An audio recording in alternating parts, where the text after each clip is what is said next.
Napakang-angas. Ito yung pinakamurang power amp na pure copper ng Joson mga boss. Uranus Max, makikita nyo naman pure copper. Pure copper talaga. Pag sinabing pure copper ni Joson, pure copper talaga yung nasa loob niyan. So, bubuksan natin mga boss. Unbox tayo. Ang price nito mga boss, malalaman nyo sa dulo ng video na to. Yan, manood muna kayo ng pag-unbox. Yan, bali dito mga boss, dalawa yung kanyang karton. Yun. Yan, sa loob niya, meron na siyang mga safety. Naka-safety to siya. So, ito yung kanyang manual. Ang Joson Uranus Max. Yan, tingnan natin yung watts nito mga boss muna. Yan. Makikita nyo dito, rated output power niya, stereo 4 ohms, 700 watts times 2. Stereo 8 ohms, 480 watts times 2. Bridge 8 ohms, 1000 watts times 1. RMS mga boss, no? RMS yun. Yan, meron tayo ditong sticker at styro para safe.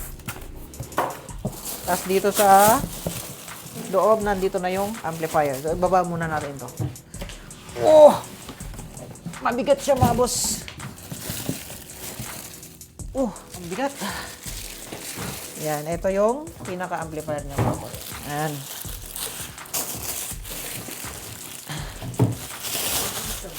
Ha?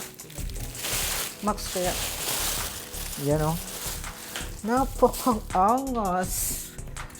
Pakaangas niyan mga boss oh. Mabigat. Oh. Joson Uranus Max. Napakalinis mga boss ng pagkakayari. Yan, meron siyang fault, clip, signal at power. Channel A and B to dalawa yung channel mga boss. Yung likod niya mga boss, papakita ko sa inyo kung ano yung mga meron sa likod. Yan, makikita nyo, meron siya ditong power. May fan mga boss, exhaust. At meron siya ditong sensitivity. Tapos itong, yan, basahin nyo na lang. Tapos ito, output ng speaker mga boss. Meron din siyang link dito. Input A, link B, input B. I speak on dito, tapos dito ay banana plug. So pagka speak on yung connector nyo, pwede nyo siya ditong ilagay. Tapos kapag banana naman mga boss, ay pwede nyo siya ditong ilagay. So yun lang yung nandito sa likod niya mga boss. Yan, makikita nyo. Dalawa yung kanyang fan. Dalawa yung fan. Tapos, ang bigat niya, no? Yan, meron siya ditong nakatatak na Joson sa top mga boss. Yung kulay red, kung mapapansin nyo, yung meron siyang kamukhang ganito, yung Joson Uranus.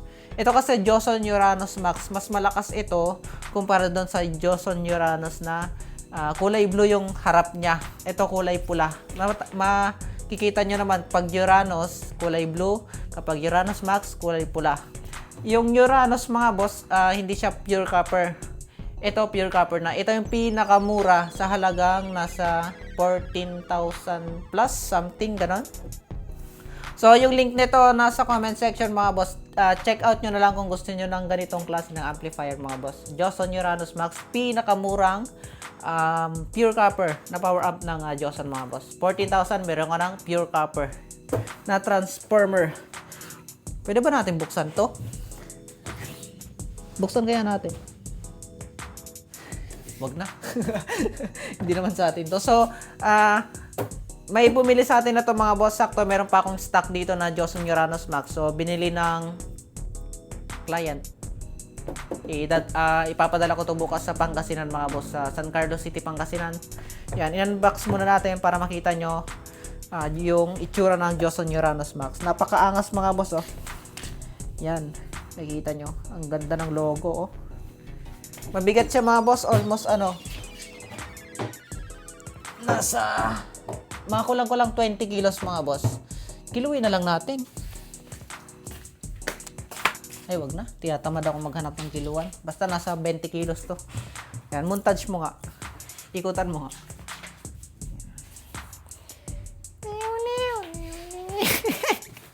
Lupit ng montage ah. Yan. Ang bigat to. Pwede na to mga boss sa pang event. Kung pangbahay mga boss, sobrang lakas na nito para sa pangbahay. pang event na to mga boss. Pwede rin siya pang battle, pang sa. So, ibabalik ko na to mga boss. Then, bukas, isi-ship ko na to sa buyer. Sa Pangasinan, San Carlos City, Pangasinan mga boss. So, babalutin ko na to. Then, bukas, papadala. Yan. Sa mga gusto umorder mga boss, nasa link yung comment section. Ay, mali. Nasa comment section yung link mga boss. Pwede kayong umorder doon. COD mga boss, pag sa akin kayo umorder mismo ay first payment mga boss. Payment first. Kapag sa Shopee naman mga boss, yung link dyan sa comment section ay COD. Cash on delivery, sa bahay nyo mismo babayaran pagdating ng item. Let's go!